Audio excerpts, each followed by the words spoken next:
conozco de las prácticas del hospital y, bueno, de la universidad. Hoy día vamos a hablar un poco acerca de las consecuencias de la obesidad y de lo que estamos viendo ahorita, que es el incremento de la diabetes, y cómo ustedes deben manejar este tipo de pacientes en un ambiente, pues, de atención primaria. ¿Okay? Entonces, en verdad, diabetes mellitus se refiere al grupo de alteraciones metabólicas que se caracterizan por una hiperglicemia crónica, ya sea que se produzca por un defecto en la secreción de insulina, un defecto en la acción de la insulina o de ambas, ¿no? Y bueno, como ya sabemos, esta hiperglicemia crónica se va a asociar con daño, disfunción, varios órganos y sistemas, especialmente riñones, ojos, nervios, corazón y vasos sanguíneos, ¿no? Y eso es justamente una de las cosas que tenemos que tener en cuenta para manejar el paciente. Entonces, bueno, hay varios tipos. Tenemos la diabetes tipo 1, que es la destrucción autoinmune. Tenemos la diabetes gestacional, que es aquellas mujeres que son diagnosticadas de diabetes durante el segundo o tercer trimestre. Y tenemos las otras causas, otros tipos de diabetes, como diabetes monogénicas, enfermedades de páncreas exocrino, secundarias a medicamentos, Cushing, acromegalia. Pero básicamente hoy día vamos a hablar acerca de la diabetes tipo 2, que en verdad es la que causa el 90-95% de los casos de diabetes en nuestro país, ¿no? Entonces, ¿qué se sabe de diabetes? En verdad, uno, que esta prevalencia está aumentando, que es una enfermedad que ya la consideramos como una epidemia creciente, tanto en nuestro país como en otros países, ¿no? Vemos acá que el estudio PeruDiab, que es un estudio realizado hace algunos años, buscando justamente la prevalencia de diabetes, calculó que este estaba en un 7%, ¿no? Y lo más preocupante es que en verdad el tercio de estos pacientes, es decir, un 2.8%, no sabían que tenían diabéticos, todavía no habían estado diagnosticados. Si vemos, pues ha habido un aumento muy marcado, ¿no? En comparación con el 2004, esta prevalencia se ha básicamente duplicado, ¿no? En ese momento estábamos en 4.4, ahora ya estamos en 7, según el último estudio, y probablemente vamos a ir creciendo. Y bueno, también sabemos que también tenemos una importante población, una importante prevalencia de alteraciones glicémicas que todavía no llegan a diabetes, ¿no? Como la glucosa en ayunas alteradas. El mismo estudio lo calculó en un 22.4%. Lo que es peor, si vemos la incidencia, es decir, no todos los casos, sino cómo estamos creciendo en los casos de diabetes, vemos que estamos incluso con valores de incidencia más altos que en México, que en otras poblaciones latinas, solamente menores que pues estudios hechos en poblaciones en indios Pima o indioasiáticos, que sabemos que son poblaciones con muy alto riesgo de diabetes, pero más altas que, como les mencioné, México y Estados Unidos o poblaciones europeas, ¿no? Con una incidencia calculada de 19.5 por 1.000 personas al año, ¿no? Y esto se asocia mucho a lo que es la prevalencia o el aumento de la obesidad, ¿no? Si vemos tanto el exceso de peso, es decir, pacientes que tienen sobrepeso y obesidad, ha ido aumentando progresivamente. El último dato que tenemos es un exceso de peso de 60% en personas de 15 años a más, al igual que la obesidad, ¿no? También la obesidad está en incremento, tanto en sexo masculino y en femenino, en comparación con lo que veíamos en años anteriores. ¿Y esto por qué es importante? ¿No? Porque sabemos cuál es la implicancia de la obesidad en lo que es la diabetes, ¿no? Tenemos nosotros los adipocitos, hay macrófagos que son antiinflamatorios del tipo M2, que dentro de todo secretan ciertos mediadores antiinflamatorios y están en un estadio de regulación. Pero cuando ya tenemos obesidad o tenemos inflamación, lo que va a pasar es va a haber un mayor reclutamiento de monocitos, va a haber mayor activación no de los macrófagos M2, sino los macrófagos M1, que son proinflamatorios, y estos son los que van a causar la liberación de citoquinas, adipoquinas proinflamatorias, que van a influir en el aumento de la gluconeogénesis en el hígado y en el músculo esquelético. Pero si bien antes se pensaba que solamente la diabetes tipo 2 era resistencia a la insulina, es decir, este aumento de adipoquinas, de citoquinas que producían el tejido adiposo y que causaban un aumento de secreción de glucosa por el hígado y menor captación periférica en los tejidos periféricos. Ahora se sabe que no es solamente eso, ¿no? Que en verdad hay hasta 11 componentes o 11 mecanismos por el que hay una alteración en la glucosa en pacientes diabéticos.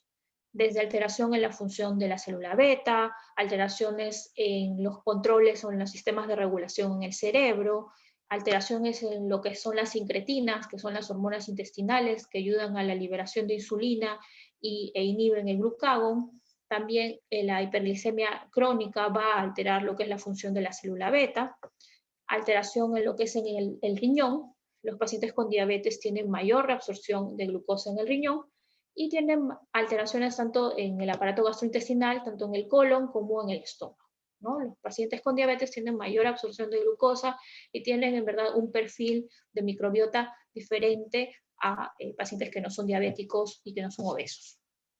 Por último, también, como les mencioné, al final este tejido adiposo tenemos que considerarlo como un sistema hormonal activo que va a seguir produciendo citoquinas y adipoquinas y que por lo tanto el paciente con obesidad y con diabetes va a estar en un estado de inflamación crónica. Entonces, teniendo en cuenta eso, sabiendo la importancia de la diabetes, lo común que es en nuestro país y cómo estamos creciendo rápidamente en lo que son los casos de prevalencia de diabetes, la primera pregunta que tenemos que hacer es ¿a quién debemos en verdad hacer el tamizaje? ¿No? ¿Quién debemos comenzar a nosotros buscar? El primer grupo en verdad son los adultos mayores de 40 años, ¿no?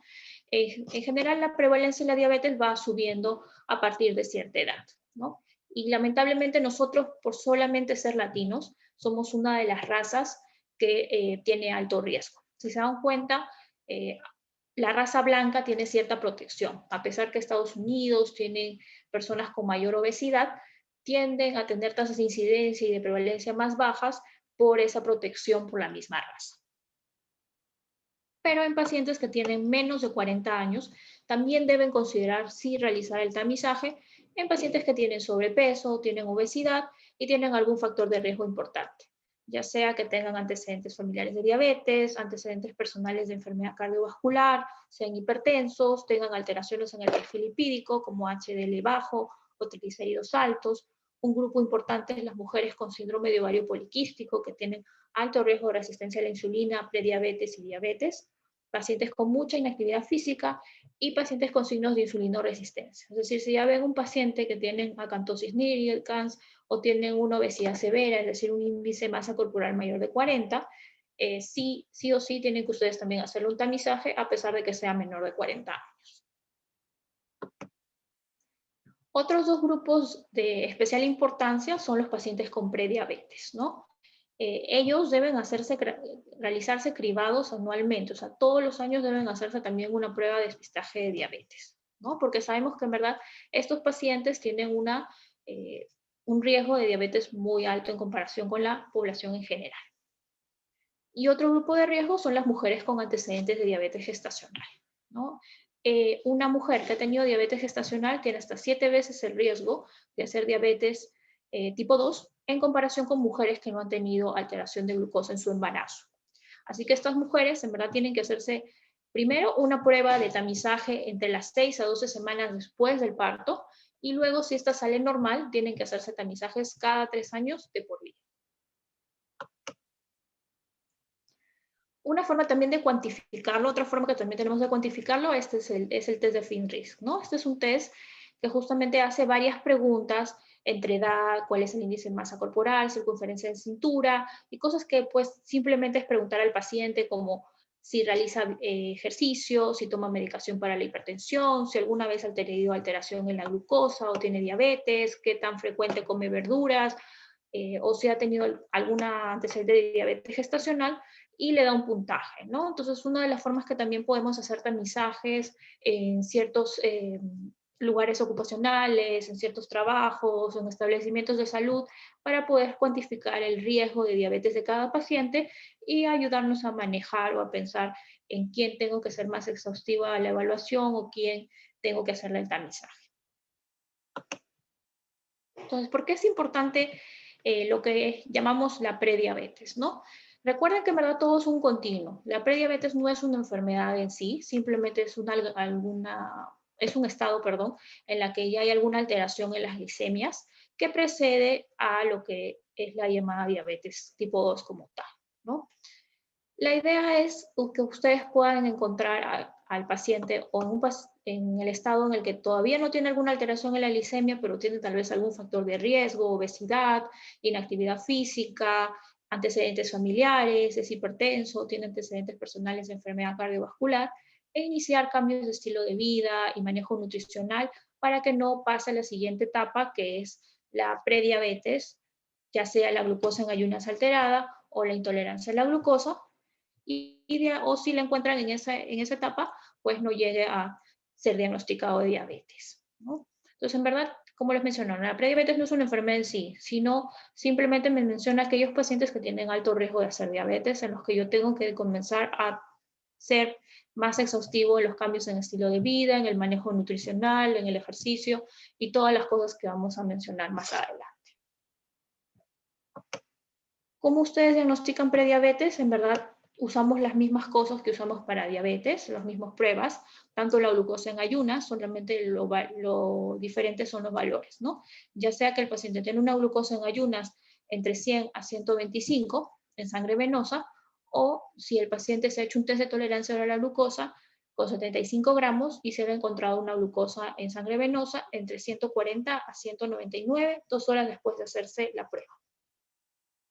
Con que el paciente tenga uno de los criterios, es decir, la glucosa en ayunas o la glucosa después del test de tolerancia oral a la glucosa, ya es suficiente para poder diagnosticar. Entonces, este es un estudio muy conocido, se llama el DPPP. Buscó justamente ver estos pacientes que ya tenían intolerancia a la glucosa o prediabetes y comenzar a manejar o comenzar a hacer cambios de estilo de vida o darles metformina, ¿no? Que es, ya sabemos, una terapia farmacológica para la diabetes y ayuda justamente con la insulina resistencia, ¿no? Y al final lo que se encontró incluso que mejor que la metformina era los cambios en estilo de vida y que esta mejoría se mantenía incluso a los 10 años de haber iniciado la intervención, ¿no? Entonces, si se dan cuenta, en este gráfico podemos ver en placebo, o sea, pacientes que en verdad no usaban una intervención, tuvieron una incidencia de diabetes tipo 2 de 52%. Esto nos muestra que en verdad estos pacientes con intolerancia a la glucosa tienen alto riesgo de hacer diabetes en los próximos 10 años. Esto bajaba a 47% a los 10 años con el uso de metformina y era incluso menor cuando se usaba cambios de estilo de vida, ¿no? Entonces, al final, esto nos ayuda a darnos cuenta de que sí podemos modificar la progresión a diabetes si comenzamos a actuar tempranamente en los pacientes que tienen alguna alteración en la glicemia, pero que todavía no tienen diagnóstico de diabetes. Entonces, ¿qué pasa si pues no hemos llegado en ese momento y lo que tenemos que preguntar es si ese paciente ya tiene diagnóstico de diabetes o no, ¿no? En verdad en nuestro país usamos cualquiera de los 3 criterios que vemos en la imagen, ¿no? Ya sea glucosa en ayunas en plasma, después mayor o igual de 126, pero en 2 oportunidades. Con una medición de glucosa en ayunas no es suficiente, tiene que ser repetida. El otro criterio es haber hecho una medición de glucosa en plasma venoso mayor de 200, 2 horas después de una carga oral de 75 gramos de glucosa, es decir, después de un test de tolerancia oral a la glucosa, también en 2 oportunidades, o podemos tener 2 criterios, o sea, uno de glucosa en ayunas y uno de una glucosa mayor de 200 después de un test de tolerancia oral a la glucosa. Con eso también podemos cumplir criterios para diabetes. El único criterio que solamente necesitamos uno de ellos, es decir, no tenemos que tener 2 criterios o no tenemos que repetir alguna prueba, es el criterio en el que el paciente ya tiene síntomas de hiperglicemia, ya sea polidipsia, sea poliuria, pacientes que tienen mucha hambre, van a haber también pacientes que tienen una pérdida de peso muy marcada, inexplicable, a pesar de que tienen más apetito. También pueden ser pacientes que tienen prurito marcado, o es un paciente que ha tenido una crisis hiperglicémica y si ustedes le encuentran una glucosa en cualquier momento, es decir, al azar, en plasma mayor de 200 miligramos por decilitro. Es decir, si ya encuentran un paciente que tiene síntomas marcados de glucosa o ha tenido una crisis hiperglicémica y cuenta con un nivel o un control de glucosa mayor de 200, que puede ser tomado en cualquier momento del día, no tiene que ser en ayunas, ya eso es suficiente para que ustedes puedan diagnosticar diabetes. Si ustedes han visto los criterios de LADA, también incluyen a lo que es la hemoglobina glicosilada mayor de 6.5. Sin embargo, en nuestro país en verdad no se recomienda el uso de hemoglobina glicosilada para el diagnóstico de diabetes, tanto porque no es un test que pueda ser muy usado por muchas personas, es un poco restringido su acceso, por ejemplo, en hospitales o en clínicas, pero no mucho en centros de atención primaria, como porque, si se dan cuenta cuando ven los criterios de las guías, mencionan que ese test tiene que realizarse en un laboratorio que esté estandarizado para poder ser válido. Y lamentablemente en nuestro país no contamos con eso. Entonces, ¿por qué es importante diagnosticar diabetes? ¿Por qué es importante lo que vamos a hablar más adelante de comenzar a hacer intervenciones y mejorar lo que es la glicemia y evitar que este paciente haga hiperglicemias mantenidas? Este es el estudio UPDS, es un estudio un poco antiguo, que mostró que si nosotros disminuíamos la hemoglobina glicosilada, es decir, iniciábamos una terapia a este paciente y lográbamos bajar la hemoglobina glicosilada, lográbamos reducir principalmente complicaciones microvasculares hasta en un 25%, algunos AUCOS relacionados a diabetes, complicaciones microvasculares como retinopatía y albuminuria, y bueno, en duda acerca de las muertes y el infarto de miocardio, porque en verdad no fueron estadísticamente significativos, pero sí hubo una tendencia. Pero además de esto, este es el llamado estudio Steno 2, que encontró que no solamente todo era controlar la glucosa, ¿no? Si a nuestros pacientes tratábamos de lograr hemoglobinas glicosiladas dentro de los objetivos, pero también controlábamos la presión, mejorábamos el colesterol, lográbamos objetivos de triglicéridos, esta intervención multidisciplinaria, es decir, una intervención que no solamente se enfoca en la glucosa, sino también busca bajar la presión, mejorar el colesterol, controlar los triglicéridos, podía disminuir la mortalidad cardiovascular en pacientes diabéticos. Entonces, no solamente es concentrarnos en que el paciente tenga objetivos glicémicos adecuados, tenga hemoglobinas glicosiladas bien, sino ver todos los factores de riesgo cardiovascular de ese paciente, tanto hipertensión, dislipidemia, obesidad, y enfocarnos también en controlar esto. En general, los objetivos de una persona con diabetes es que tengan una glucosa en ayunas entre 80 a 130 y una glucosa postprandial menor de 180. Y en la mayoría de personas con diabetes tipo 2 no embarazadas, lograr una hemoglobina glicosilada menor de 7%. Ahora, esto es en general, ¿no? Recordar que igual estos objetivos tienen que ser individualizados. Es decir, en pacientes jóvenes, pacientes que recién tienen un diagnóstico de diabetes, no tienen muchas comorbilidades, podemos pedir un objetivo de hemoglobina glicosilada más estricto. Pero en pacientes que sí tienen varias comorbilidades, son adultos mayores o tienen poca expectativa de vida, podemos ser más laxos y tener hemoglobinas glicosiladas un poco más altas. O sea, ese es nuestro objetivo. ¿Por qué? Porque la idea es tener un buen control glicémico, pero no a expensas de una hipoglicemia. ¿Ya? Se ha demostrado también que la hipoglicemia de por sí influye en la mortalidad cardiovascular. Otra cosa importante es que los pacientes diabéticos en la mayoría de casos usan manejo para dislipidemias, usan manejo con estatinas por el alto riesgo cardiovascular que tienen solamente por ser diabéticos, y la mayoría de ellos nosotros les pedimos por lo menos un LDL menor de 100. ¿No? Aunque esto también puede ser individualizado, tiene que ser individualizado dependiendo del riesgo cardiovascular de cada paciente.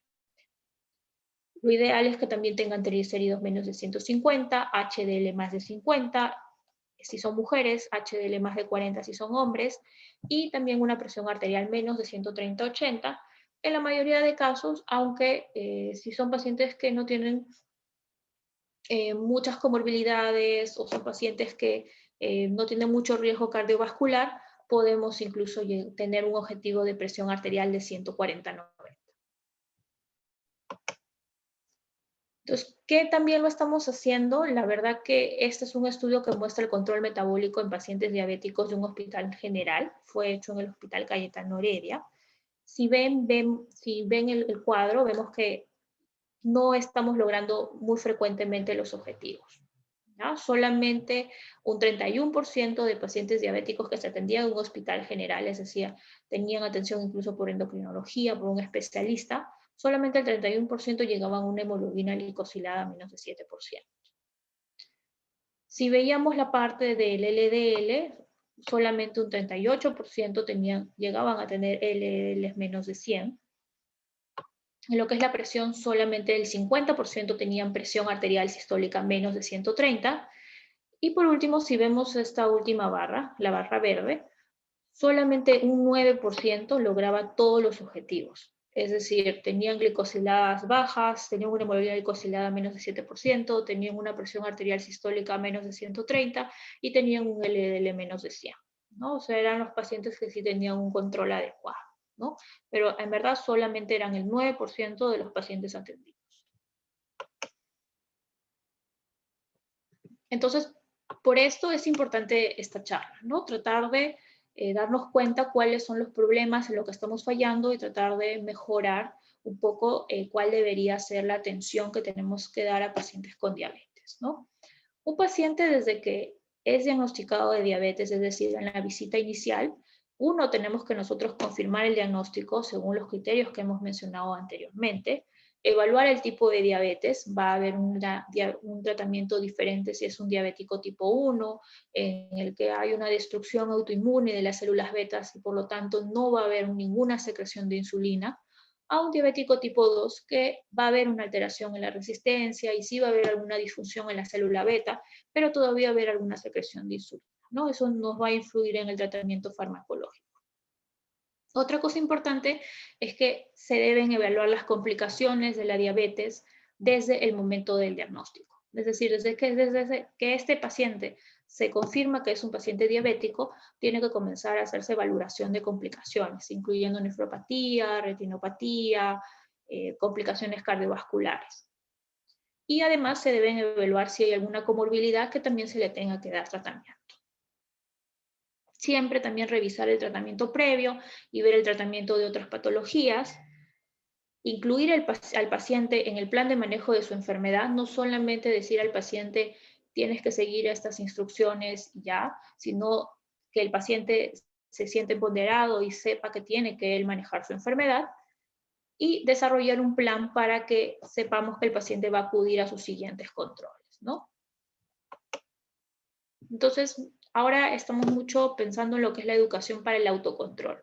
Es decir, no hacer que el paciente solo sea un espectador en su enfermedad, sino que cambie sus comportamientos para empoderarse y para él mismo saber cuáles son las conductas que tiene que hacer para tener decisiones saludables con el fin de mantener sus niveles de glucosa en rangos de buen control. Entonces, en verdad también las personas con diabetes deben ingresar a un programa educativo estructurado desde que sean diagnosticados, ¿no? Y eso lo deben hacer desde su centro de salud, desde su centro de atención primario, si esto lo cuenta, y si no lo cuenta, tienen que ser referidos a el centro de salud o al lugar en donde sí tengan un programa estructurado para recibir la educación de diabetes, ¿no? La educación sobre diabetes. Entonces, la educación en diabetes en verdad está centrada en la persona, pero también debe incluir a su familia y a su red de soporte social. En verdad, pedimos también al familiar, a la persona que venga con algún familiar a sus consultas o a las charlas educativas para poder también incluir en esta educación a su familia. Tiene que ser estructurada, tiene que ser orientada al paciente que tome poder y tenga un autocuidado, un autocontrol. Y debemos recordar que tenemos que educar desde el momento del diagnóstico, es decir, de que el paciente tiene el diagnóstico de diabetes, de manera continua y también a solicitud. Esta tiene que ser accesible a todas las personas con diabetes, teniendo en cuenta las características culturales, el origen étnico, las características sociales, el nivel educativo y de discapacidad. Es decir, tiene que ser individualizada. No esperemos dar la misma educación a alguien que tiene discapacidad o tiene un nivel educativo no tan alto, a alguien que sí lo tiene, ¿no? O tiene más apoyo social. Y se puede brindar tanto en la comunidad, es decir, en centros recreacionales, tal vez, en lugares que acudan como comunidad, en el centro laboral o en el establecimiento de salud.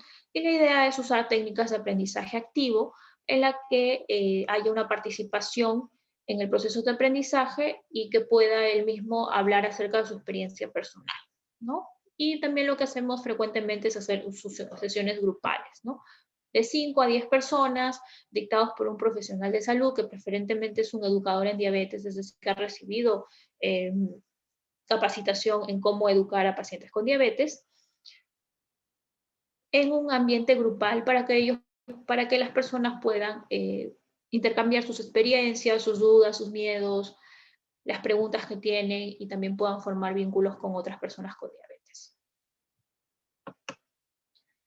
El equipo que usamos en verdad es multidisciplinario, ¿no? No solamente está el endocrinólogo, sino en muchos casos en los centros de salud, pues está el médico general y el médico internista que puede brindar el tratamiento. También tenemos un educador en diabetes, ya sea la licenciada, sea el mismo médico, sea un personal técnico, no hay ningún problema con tal que haya recibido capacitación. Incluye también a la nutricionista, que sí o sí tiene que tener una visita inicial y luego controles por lo menos anuales, al podólogo, al psicólogo. Recuerden todas las implicancias psicológicas que tiene el recibir un diagnóstico de diabetes. También tiene que incluir un dentista. Los pacientes con diabetes tienen que tener visitas por lo menos una inicial y luego anuales, al oftalmólogo, al cardiólogo y si es requerido, si hay alguna complicación que requiera, al médico neurólogo y al nefrólogo. Y la idea de esta educación es que los pacientes aprendan conductas de autocuidado, ¿no? Estas son las 7 conductas que refiere lo que es la Asociación Americana de Educadores de Diabetes, que son importantes que los pacientes diabéticos aprendan, ¿no? La primera es la alimentación saludable, luego mantenerse activo, que sepan cómo controlarse la glucosa, cómo deben o qué tan regularmente deben tomar sus medicamentos, cómo deben resolver problemas y reducir sus riesgos y cómo debe ser el afrontamiento hacia su enfermedad. Entonces, comencemos con la alimentación, que es una de las piedras angulares del manejo de la diabetes, ¿no? Primero que, a pesar de lo que ustedes lean, no hay una alimentación, un patrón alimenticio que nosotros prescribamos o indiquemos a todos los pacientes diabéticos, ¿no? En verdad, el patrón alimenticio, como pasa en las personas que no tienen diabetes, debe ser variado, debe ser equilibrado, debe ser personalizado, es decir, individualizado para él, y debe ser completo, ¿no? La idea no es decir o que el paciente piense que está haciendo dieta o que está comiendo menos, sino que tiene que entender que tiene que comer mejor, tiene que comer alimentos más saludables y tratar de evitar las cosas o los alimentos que son más perjudiciales para él, ¿no? La ingesta diaria de calorías siempre es de acuerdo al peso y a la actividad física que hace la persona, ¿no? Y en personas que tienen sobrepeso o obesidad, esperamos o intentamos que por lo menos reduzcan el 5 al 10% del peso corporal, porque esta reducción significativa brinda beneficios en el control metabólico. Entonces, desde el inicio se le explica al paciente que pueda identificar qué son los carbohidratos, qué son las grasas, qué son las proteínas. Los carbohidratos en general deberían ser el 45% a 55% del valor calórico total que va a consumir el paciente al día, ¿no? Pero sí también se le tiene que explicar al paciente que trate de preferir consumos que tengan, de carbohidratos que tengan bajo índice glicémico, ¿no? Alimentos con fibra, alimentos que tengan, que sean integrales, legumbres, a diferencia de alimentos procesados o alimentos con azúcares simples. Y se recomienda que estos pacientes, los pacientes diabéticos, ingieran por lo menos de 25 a 50 gramos de fibra al día. Otro componente importante son las grasas, ¿no? Que deben constituir del 20 al 35% del valor calórico total. La idea es de que las grasas saturadas sean menos del 10%, es decir, aquellas grasas de carnes rojas o grasas procesadas se disminuyan y que el paciente consuma más cantidades de grasas monoinsaturadas y poliinsaturadas, ¿no? Y tratar de que haya una ingesta de grasas trans mínima o nula. Y por otra parte, también ellos deben identificar cuáles son las proteínas, y estas deben ser del 15 al 20% del valor calórico total, es decir, de 1 a 1.5 gramos por kilo.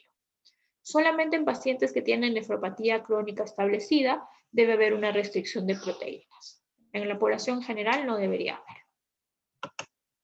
Entonces, mucho lo que usamos es el método del plato que vemos aquí. Se le indica al paciente de que la mitad del plato que ellos consuman, que coman en su almuerzo, tiene que estar incorporado, tiene que contener verduras o ensaladas, ¿no? Que es lo que vemos en esta imagen, ¿no? Ya sea las verduras o el tipo de verduras que ellos deseen, pero debe por lo menos ser la mitad de su plato. La otra mitad la vamos a dividir igual en dos. Un cuarto de su plato debe ser algún tipo de proteína, siempre prefiriendo las proteínas como pescados o aves de carne o aves, y tratando de consumir solamente moderadamente o una vez a la semana las carnes rojas o el cerdo. Y si nos damos cuenta acá, esto lo que es el cuarto del plato, esto es la porción de lo que hablamos hidratos de carbono, ¿no? Ahí también damos un poco de libertad para que el paciente pueda decidir si prefiere papas, yuca, camote, choclos, la decisión de qué hidrato de carbono utilizarlo, pero sí racionar. Al final la idea del método del plato es que sea una forma fácil para que el paciente pueda identificar qué es una alimentación saludable. Entonces, bueno, igual hay algunas recomendaciones que damos en general para los pacientes diabéticos, ¿no? Desde que prefieran más el consumo de pescado, carnes blancas, antes carnes rojas, que si van a consumir lácteos, que sean bajos en grasa y azúcar, que traten de consumir carbohidratos complejos, como cereales integrales, tubérculos y leguminosas, en vez de carbohidratos simples o azúcar o productos azucarados, que consuman alimentos, traten de consumir alimentos de bajo índice glicémico, que deben consumir por lo menos frutas y verduras 5 porciones al día, que traten de usar aceites vegetales en comparación con otros tipos de grasas como margarinas, aceite de coco, mantequillas, que tienen más tipos de grasas saturadas, y eviten los aceites recalentados, ¿no? También evitar el consumo de alimentos muy procesados y ultraprocesados, lo que llamamos como comida chatarra, reducir el consumo de sal, siempre controlar su peso, que es lo que vamos a hacer también en nuestras evaluaciones médicas, y tratar de preferir beber agua en vez de y evitar las bebidas azucaradas. El otro componente es mantenerse activo, ¿no? La actividad física que va a hacer este paciente. Uno debe ser progresiva, ¿no? No podemos esperar que un paciente que en verdad no ha hecho actividad física haga o inicie con 150 minutos semanales, ¿no? Tenemos que fijarnos metas realistas que vayan a ir aumentando progresivamente. Tiene que ser supervisada, tiene que ser de manera individual y tiene que haber sido prescrita en verdad por el personal médico, ¿no? Depende de las capacidades del paciente. En general, los pacientes adultos de 18 a 64 años, que sean diabéticos o también que tengan alguna alteración en la glucosa como prediabetes, recomendamos que dediquen 150 minutos semanales a la práctica de alguna actividad física aeróbica, de intensidad moderada, ¿no? Nos hablamos de intensidad moderada que sí tenga cierto impacto en que el paciente pues sienta de que se acelera un poco su corazón, que le falta un poco el aire, pero sin ser muy excesivo, ¿no? Ya sea caminar, ya sea bailar, ya sea trotar, ya sea nadar, ¿no? Y considerar que esta actividad física o como un ejercicio debe ser estructurado, el paciente debe darle un tiempo, no deben ser actividades. No debe considerarse el ejercicio como una actividad como ir al paradero o bajar unas escaleras, porque aunque eso está bien, eso es actividad física y debe incorporarse, no es ejercicio como tal. Otra cosa importante es cómo vemos los monitoreos de glucosa y cómo controlamos cómo vemos el control metabólico del paciente, ¿no? En general, si el paciente no está controlado, no cumple los objetivos glicémicos o le hemos hecho un cambio de terapia reciente, tenemos que hacer un control de hemoglobina glicosilada en los próximos 3 meses. Sin embargo, si es un paciente que sí está cumpliendo los objetivos y tiene un control glicémico estable, ya el control de hemoglobina glicosilada se puede espaciar hasta cada 6 meses. En pacientes que están usando insulina o están usando sulfonilurias, que son secretagogues de insulina, para prevenir y controlar la hipoglicemia y mejorar el régimen del tratamiento, sí es muy útil el control de glucosa capilar, ¿no? O sea, el control de glucosas con el glucómetro en casa y la medición y luego ese autorreporte a su médico. Y también en estos pacientes que usan insulina o sulfonilurias, es importante que ellos sepan cuáles son los síntomas que deben pensar o que les debe hacer sospechar que tienen hipoglicemia, como aumento de sudoración, palpitaciones, angustia, ansiedad, mucha hambre de un momento a otro de una forma brusca, que les debe hacer pensar que tienen un episodio de hipoglicemia, qué deben hacer en ese momento, que es medir su glucosa y si está en valores menores de 70 miligramos, usar un carbohidrato de azúcar simple, es decir, consumir azúcar o consumir gaseosa o consumir, hay tabletitas de glucosa, lo que ellos tengan a disposición para recuperarse de la hipoglicemia. Otra parte es la terapia. Bueno, de acá no voy a mencionar mucho porque esto sí sería toda una charla, ¿no? Recordar, pues hasta ahorita la terapia de primera línea sigue siendo la metformina, aunque también ahora estamos usando ciertos medicamentos en pacientes que tienen alto riesgo cardiovascular o tienen enfermedad cardiovascular establecida, ya casi como terapia de primera línea. Entre ellos los agonistas de GLP-1 y CGLT2, ¿no? Si se dan cuenta, igual el algoritmo nos muestra una terapia individualizada en el que tenemos que ver algunas características del paciente, como si el paciente tiene mucho riesgo cardiovascular, si tiene mucho riesgo de hipoglicemia, si lo que queremos es que baje de peso o si el problema es el costo y no va a poder acceder a medicamentos costosos, para nosotros poder decidir cuál es el mejor tratamiento para ese paciente en específico. Siempre cuando ustedes estén en consulta o estén hablando con el paciente, hablar acerca de cómo va su adherencia al tratamiento, preguntar los efectos, preguntar si ha tenido algún efecto adverso con el uso de medicamentos, por ejemplo, con la metformina es muy clásico los efectos gastrointestinales, que a veces pueden hacer que el paciente no se adhiera bien y por eso tenga hiperglicemias. Otra conducta importante es la resolución del problema, ¿no? En general, pues, cualquier paciente, cualquier persona, especialmente los pacientes que tienen enfermedades crónicas, tienen que tener esas herramientas para resolución de problemas, ¿no? En su vida cotidiana van a haber problemas como sus glicemias están altas o tienen una hipoglicemia o tienen que hacer un viaje y tienen que saber cómo afrontar el manejo de su diabetes durante ese viaje, entre otras cosas, y tienen que tener las herramientas para saber cómo afrontarlo sin ningún problema, ¿no? Entre ellos, primero identificar el problema, buscar las soluciones y actuar para poder saber si está funcionando esa solución. Por otra parte, tenemos la reducción de riesgo, ¿no? ¿Qué es la reducción de riesgo? Es cuando el paciente aplica una conducta que minimiza o previene las complicaciones y los resultados negativos, ¿no? Se le trata de decir al paciente que tiene que hacer acciones ahorita para que tenga beneficios al futuro.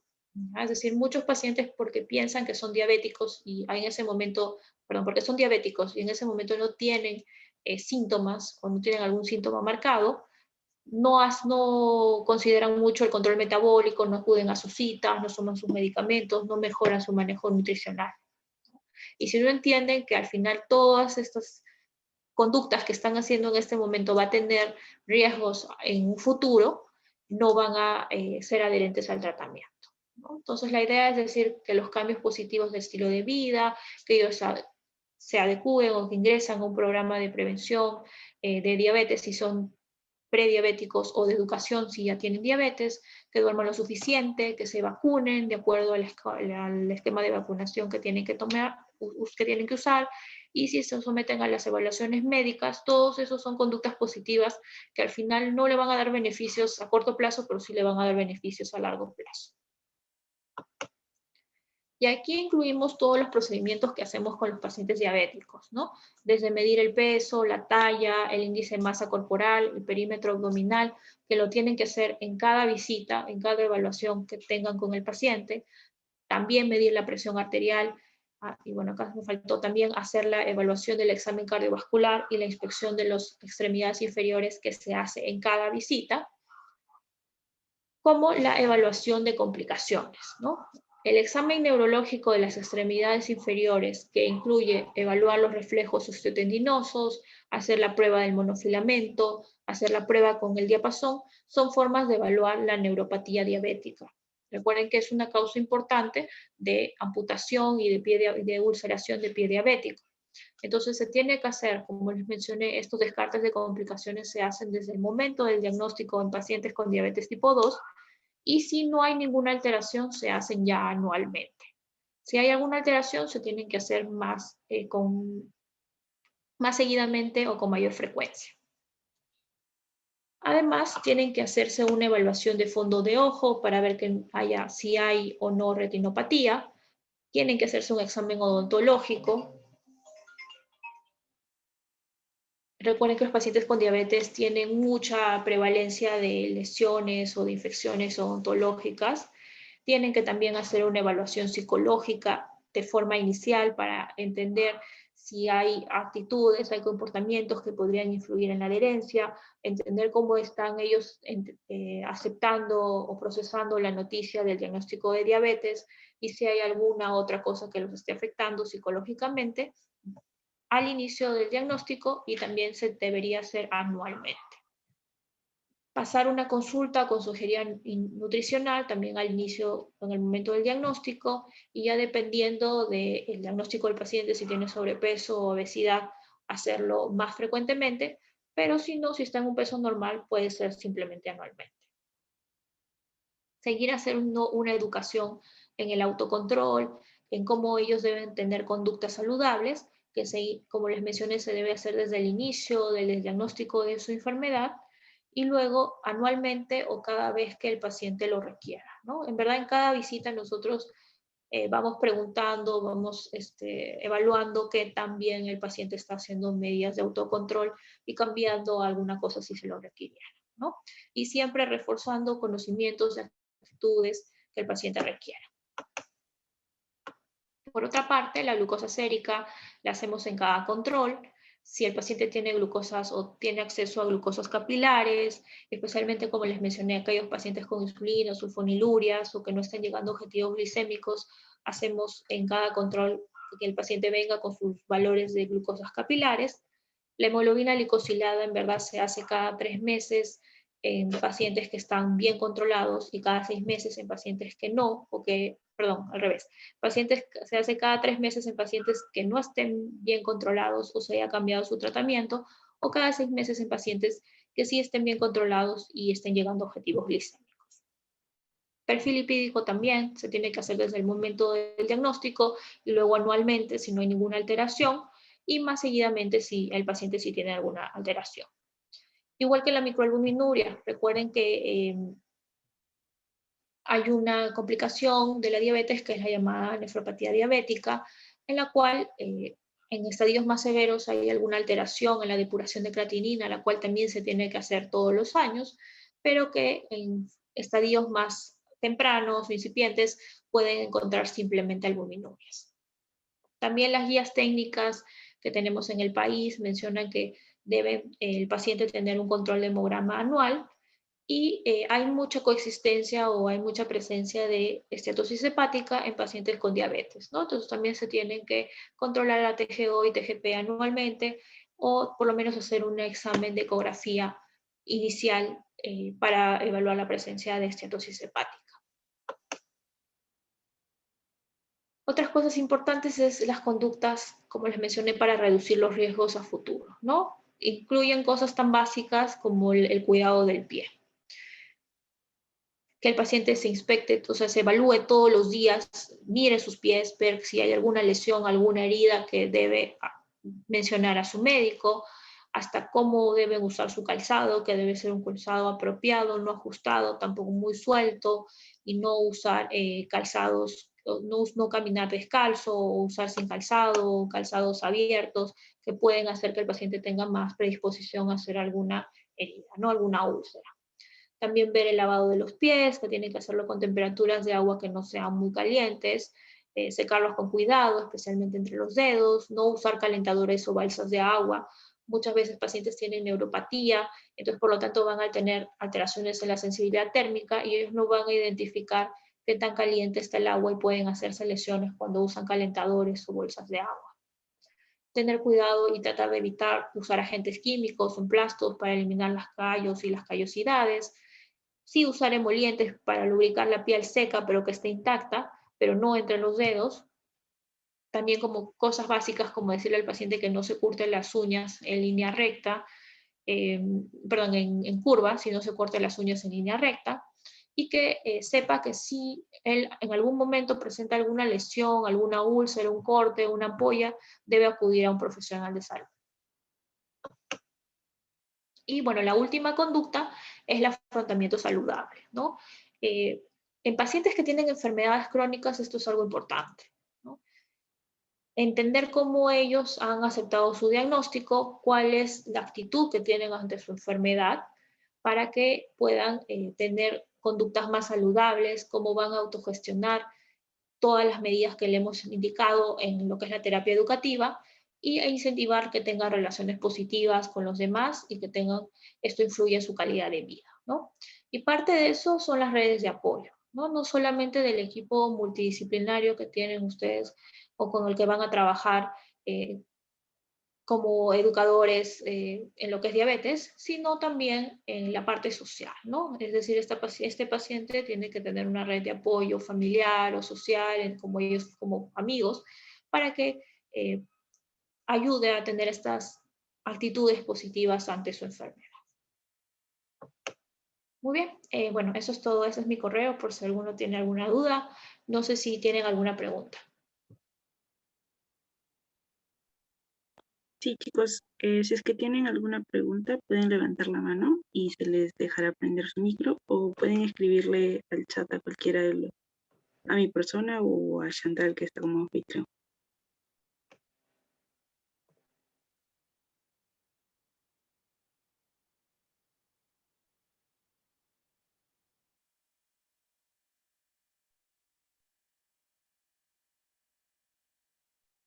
Doctora, hay una pregunta que me acaba de llegar que dice, ¿qué tan fiable es el uso de los glucómetros para el control del paciente? Ya. Dependiendo uno del glucómetro, los más nuevos, por decirlo así, tienen una fiabilidad hasta de 10 a 15 miligramos decilitros, obviamente siempre que estén calibrados, que te va a indicar la misma maquinita. Si hay algún problema en calibración, va a salir una letra que significa error, ¿no? Y también que no hay alguna otra alteración, ¿no? Por ejemplo, pacientes que tienen anemia o tienen algunas enfermedades pueden tener pequeñas alteraciones, ¿no? Entonces, nos ayuda bastante los glucómetros para el monitoreo. ¿Ya? Nunca deben ser usados para diagnóstico, es decir, nunca deben ustedes diagnosticar diabetes porque a un paciente o una persona le salió 130 o 131 en una glucosa capilar. Siempre tiene que ser una glucosa sérica. Pero sí nos ayuda bastante en pacientes que queremos monitorizar, que queremos hacer seguimiento, que queremos que también lo tengan por si presentan alguna hipoglicemia y tienen que darse tratamiento, o tenemos que cambiar el tratamiento porque no están llegando a sus objetivos glicémicos. Okay. ¿Hay alguien levantando la mano? Nicolás. Sí, buenas noches, doctora. Yo tengo una pregunta. Quería saber por qué no recomiendan en general combinar dos carbohidratos porque, bueno, algunos dicen que te sube más la glucosa. Quería saber qué tan de cierto había en eso. Ya. Lo hacemos en la vida real, eso sí pasa. ¿Por qué? Porque las personas cuando comen dos carbohidratos tienden a aumentar más la porción que tienen que hacer. Es muy difícil que lleguen a pesar y puedan lograr tener dos pequeñas raciones que logren a solo una. Ya, eso sí es verdad.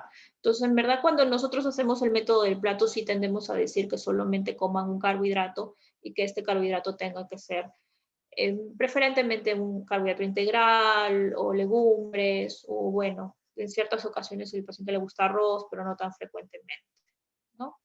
Ahora, si el paciente sí pues, se va a poner a pesar y mide la media porción, lo puede hacer, pero eso en la vida real difícilmente pasa.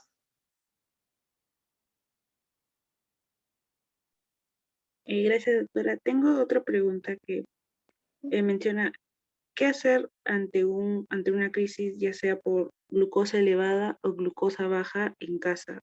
O sea, antes de llevarle al hospital. ¿Hay Ya. algún medicamento, alimento? Preguntas. Si tienen un paciente que tiene una glucosa baja, es decir, recuerden que en pacientes con diabetes el límite es menos de 70, ¿ya? Si ha tenido síntomas, le han hecho su control y le han encontrado una glicemia baja, lo primero que tienen que ver es si es un paciente que está consciente o está inconsciente, ¿no? Si está consciente, una de las cosas que hacemos desde la educación, y principalmente en pacientes que usan insulina o sulfonilurias, es decirle que ellos tienen que consumir un azúcar simple en ese momento. Es decir, agarran un vasito de agüita, le ponen 3 cucharitas de azúcar y se lo toman, o agarran una cuchara de miel, o tienen una gaseosa y toman un vasito, o tienen un jugo que tenga azúcar, como un jugo con azúcar, y eso lo pueden hacer. Si el paciente en verdad sí está inconsciente, ahí sí lo que tienen que hacer es ir a un centro de salud o un hospital más cercano, ¿no? El que sea y que acudan por emergencias. Ahora, si el paciente está por el contrario, está en valores muy altos de glucosa, ahí depende de los síntomas, ¿no? Si es un paciente que ha tenido mucha sed, mucha hambre, está bajando mucho de peso y además ha tenido dolor abdominal, está respirando más rápido o tiene alguna alteración del sensorio, es decir, está desorientado, es importante que también el familiar lo lleve a un centro de salud o, bueno, en este caso incluso mejor a un hospital de frente. ¿Por qué? Porque es necesario que le hagan un control de AGA para poder descartar que haya alguna crisis hiperglicémica. Si no hay, si ya fue a emergencias y se descartó que no haya una crisis hiperglicémica, ahí sí ya varía mucho el tratamiento que recibe el paciente o que está usando para poder decidir, ¿no? Si es un paciente que ya tiene mucha baja de peso, está con mucha sed, tiene una glicosilada más de 10, ahí lo más indicado y lo que van a recetarle normalmente es insulina. Y luego hacerle controles igual con glucosas capilares para modificar, ¿no? Entonces, en ese momento, uno, que el mismo familiar evalúe al paciente si tiene algún signo de alarma y si es así, sí o sí, llevarlo a un hospital, ¿no? Y dos, mejorar la hidratación, ¿no? Si es un paciente que no tiene náuseas, no tiene vómitos, puede comenzar a tolerar vía oral y comenzar a hidratación de forma oral, ¿no? Luego, obviamente, hacer una consulta con su endocrinólogo o por lo menos el médico general o el médico internista que esté en su centro de salud.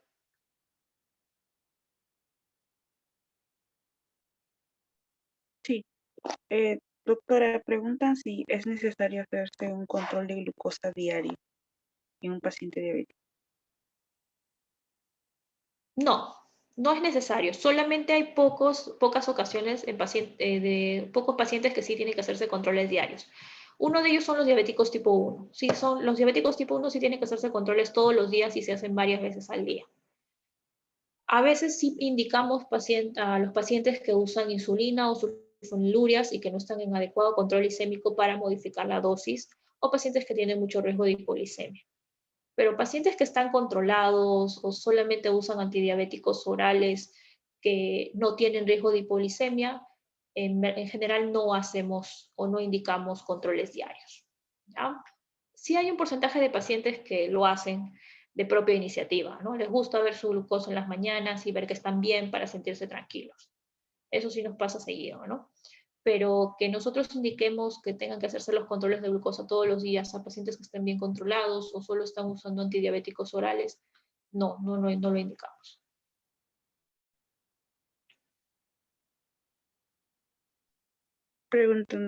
Doctora, preguntan si es que la insulina puede dejar ciego a un paciente. Ya. Ese es uno de los mitos más fuertes que van a escuchar, ¿no?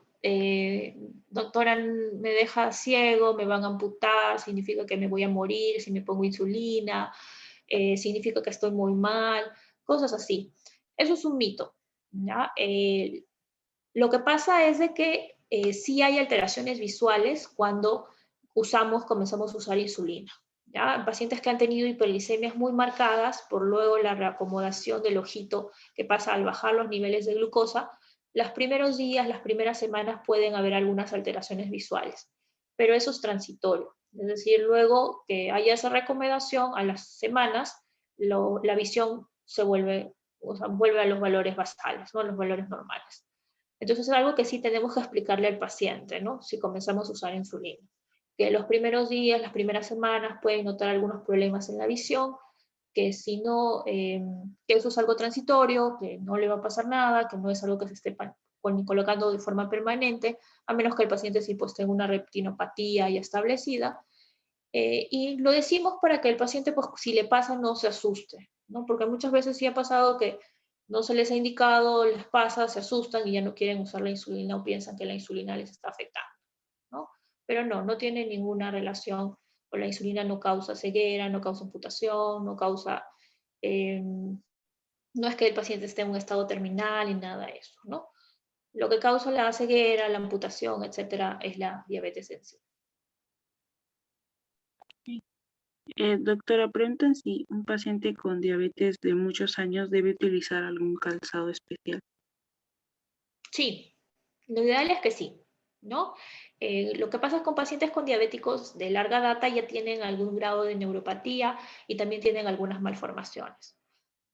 Ya hay bastantes centros ortopédicos o lugares que hacen calzados específicamente para pacientes diabéticos, que lo que hacen es justamente ver las zonas en las que el paciente está haciendo más presión y que hay que tener cuidado en evitarlas y tratar de dar, no ser tan ajustados, ser un poco más sueltos, tratar de ver si el paciente tiene alguna malformación, por ejemplo, ha tenido una amputación anterior, y entonces por eso también está haciendo, coloca su pie o tiene más impacto en ciertas zonas donde no lo debería colocar. Todo eso se hace una evaluación para justamente usar el calzado, ¿no? Incluso muchas veces usamos lo que llamamos filtros, es decir, usamos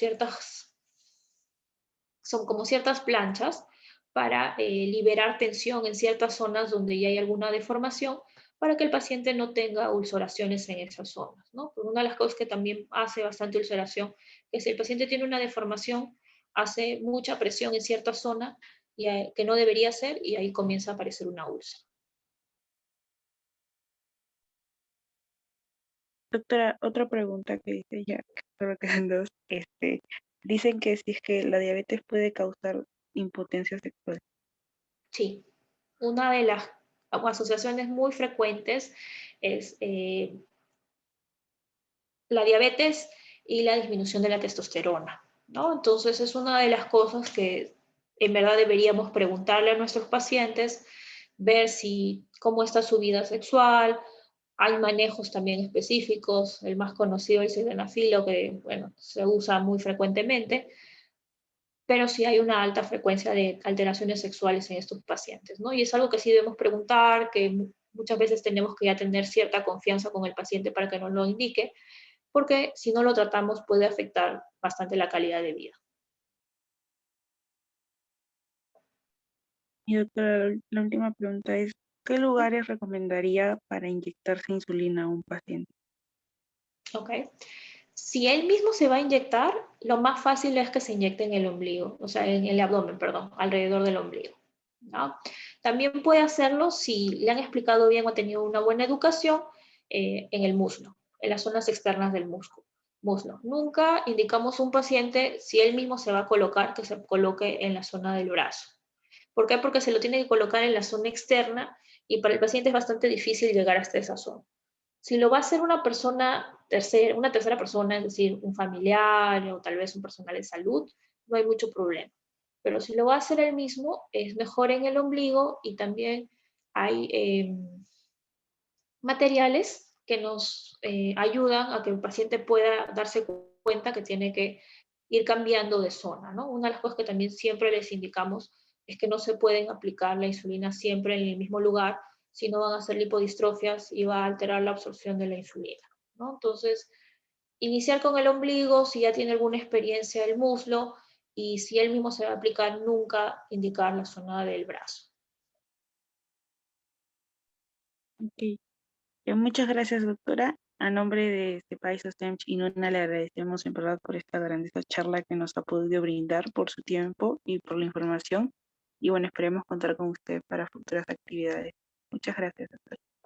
No hay problema. Bueno, muchas gracias por la atención. Espero que les haya servido y que, bueno, esto cambie un poco cómo atienden o cómo tratan a las personas con diabetes. ¿Ok? Muy bien, hasta luego.